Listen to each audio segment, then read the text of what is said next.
उस समाज में नवयुवा लोग सबसे ज्यादा दुख झेलते हैं, जहां पर मरे हुए लोगों की ठीक से देखभाल नहीं की जाती।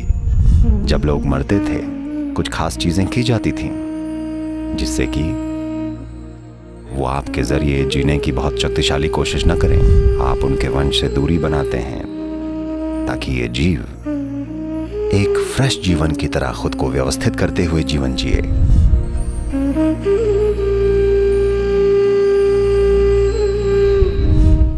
अभी कुछ ही दिनों बाद महालय अमावस्या है। ये साल का वो समय है जब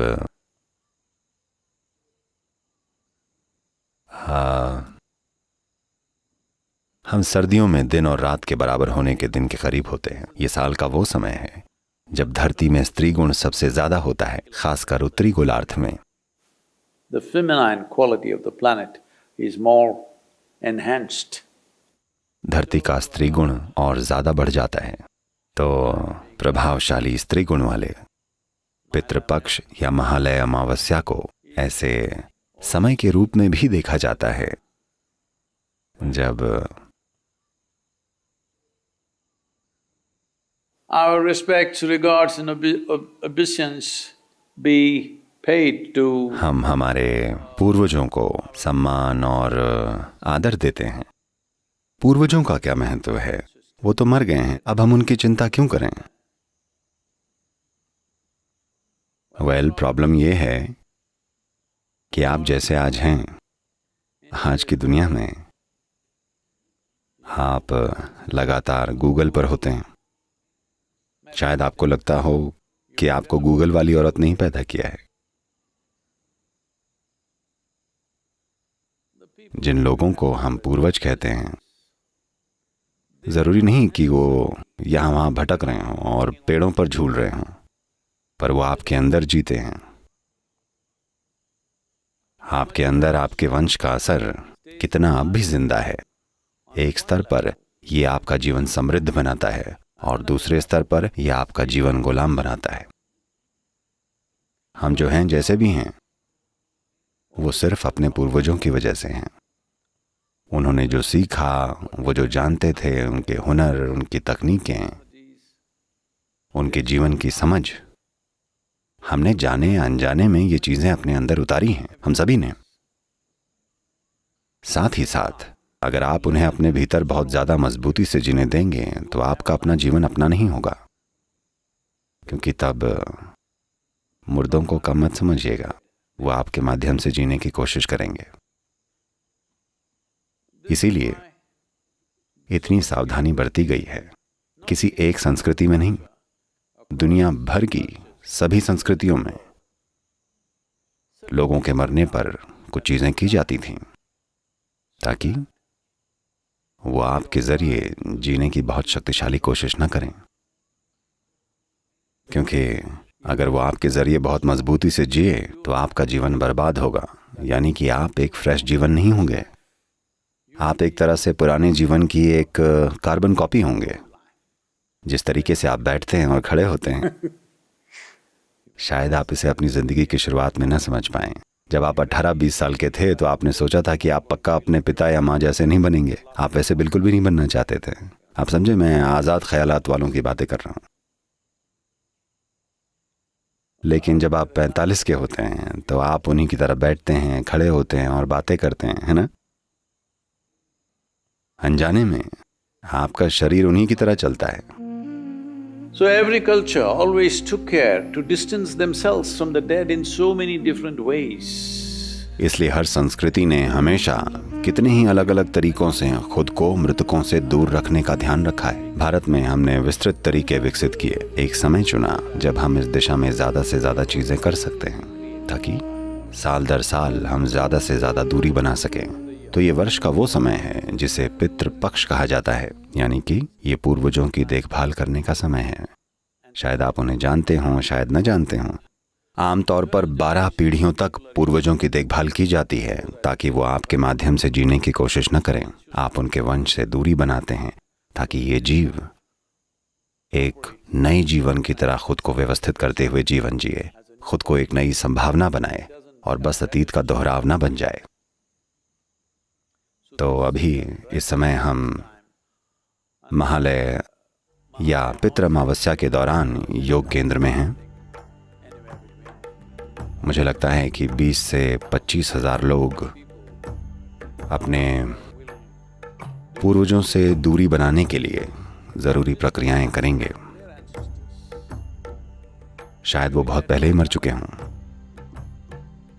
हम कैसे मृतकों को संभालते हैं, इसका हमारे जीवन में बहुत महत्व होता है। मैंने ये पहले भी कहा है और अब इस पर कुछ जगहों पर रिसर्च हो रही है, क्योंकि आप जीवन में जो गौर करते हैं उसे अब रिसर्च नहीं माना जाता। आपको लैब में चूहों पर गौर करना पड़ता है। क्या उनके पूर्वजों के बर्ताव का उन पर असर पड़ता है? अगर चूहों पर असर पड़ता है तभी आप पर भी पड़ेगा। चूहा दौड़ है ना? खैर, उनमें भी ये चीज देखी गई है कि एक प्रयोग है जो मुझे लगता है एमरी विश्वविद्यालय में हुआ था, अगर मैं सही हूं, या शायद विश्वविद्यालय का नाम मैं भूल गया हूं, पर निश्चित रूप से एक प्रमुख अमेरिकी विश्वविद्यालय है। उन्होंने ये एक छोटा सा प्रयोग किया जहां चूहों के एक झुंड को एक बढ़िया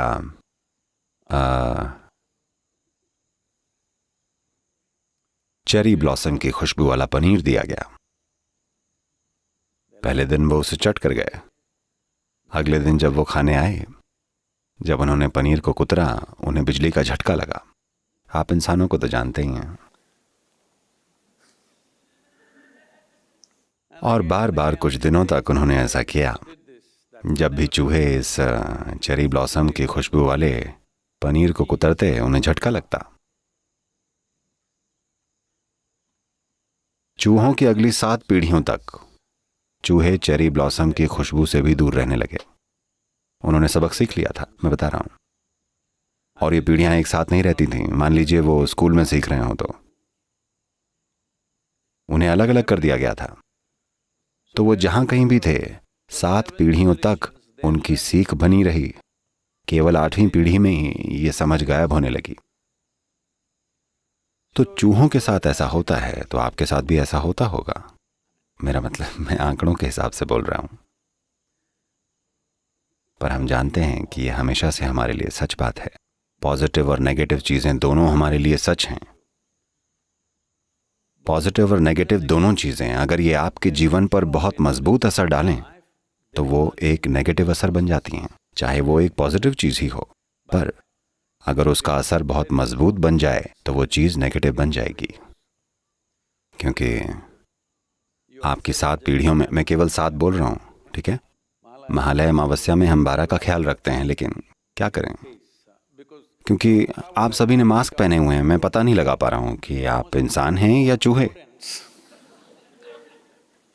वाकई आजकल हम लोग बहुत अजीब दिख रहे हैं। तो उन पीढ़ियों पुराने लोगों को जिन्हें हमने खो दिया है, शायद हम उन्हें जानते नहीं, हम उनके नाम नहीं जानते, उनकी तस्वीरें नहीं देखी, पर वो हमारे जरिए जी रहे हैं। तो 7 या 12 पीढ़ियों पहले उन्होंने जो कुछ भी सीखा था, अगर वो प्रभाव आप पर बहुत ज्यादा असर डाले तो आप आज घटित होते जीवन में बेमतलब रह जाएंगे। तो आपको चेरी ब्लॉसम का डर है। आज शायद इस डर का कोई मतलब ना हो, पर ये याद आप में बनी रहती है। तो जानकारियों का ये जटिल जाल, जिसे We are today calling as genetic information, हम आज वंश की सूचना, कर्म संबंधी सूचना, प्राणिक जानकारी, कई चीजें कहते हैं, जो जानकारी के एक नेटवर्क के रूप में तैयार हुई है। ये जानकारी हमारे जीवन में कई अलग अलग तरीकों से काम कर रही है। इनमें से कुछ चीजों पर आधुनिक वैज्ञानिक रिसर्च हो चुकी है और नतीजों तक पहुंचा जा चुका है। बहुत सारे लोग ये जानते हैं कि ये चीजें उस दिशा में बढ़ रही हैं, लेकिन आप जानते हैं, नतीजे देने के लिए पैसे जरूरी हैं, इसलिए ये काम रुका हुआ है। पर हम जानते हैं कि इसका असर होता है। खासकर उस समाज में जहां मृतकों की ठीक से देखभाल नहीं की जाती। उन समाजों में सबसे ज्यादा असुरक्षित होते हैं नवयुवा लोग। From 0 to 8 years of age, children generally have a kind of a protection. पैदा होने से 8 वर्ष की उम्र तक बच्चों के पास आमतौर पर एक तरह की सुरक्षा होती है। पूर्वजों से इम्यूनिटी होती है, वो अपने ही तरीके से जीते हैं। लेकिन 8 और 18 के बीच देखभाल न किए गए पुश्तों का असर, क्योंकि शब्दों की कमी है इसलिए मैं कह रहा हूं, उनकी आत्मा या उनकी यादें किशोरों पर कहर ढाती हैं। तो उस समाज में जहां नवयुवा सबसे ज्यादा दुख झेलते हैं, ये समय आपके जीवन का एक तरह से सबसे बढ़िया हिस्सा है, पर वो सबसे ज्यादा दुखी होते हैं। आपको पता होना चाहिए उस समाज ने अपने मृतकों की ठीक से देखभाल नहीं की है। तो ये साल का ऐसा समय है जब हमने चाहे अतीत में कुछ न भी किया हो, फिर भी हर कोई अपने मुर्दा पूर्वजों के बारे में कुछ करने की कोशिश करता है ताकि हमारे जीवन पर उनका असर सीमित रहे। वो जैसे थे हम उनकी सराहना करते हैं, हम उनके योगदान की भी इज्जत करते हैं। हमारे पास ऐसा शरीर है, ऐसा दिमाग है, ऐसी सीखें हैं, ऐसा जो कुछ भी है, हर चीज में उनकी भूमिका है। हम उसकी सराहना करते हैं, पर साथ ही हम चाहते हैं कि वो हमसे थोड़ा दूर रहें ताकि हम अपनी जिंदगी खुद जी सकें। ये महत्वपूर्ण है, वरना उनका असर बहुत ज्यादा जबरदस्त होगा। नवयुवा और गर्भावस्था के बाद की महिलाएं इन ताकतों से सबसे ज्यादा असुरक्षित हैं। ये बहुत जरूरी है। अगर आपके घरों में ऐसे लोग हैं तो आपको इस पर जरूर ध्यान देना चाहिए। तो उस दिन को महालय अमावस्या कहते हैं।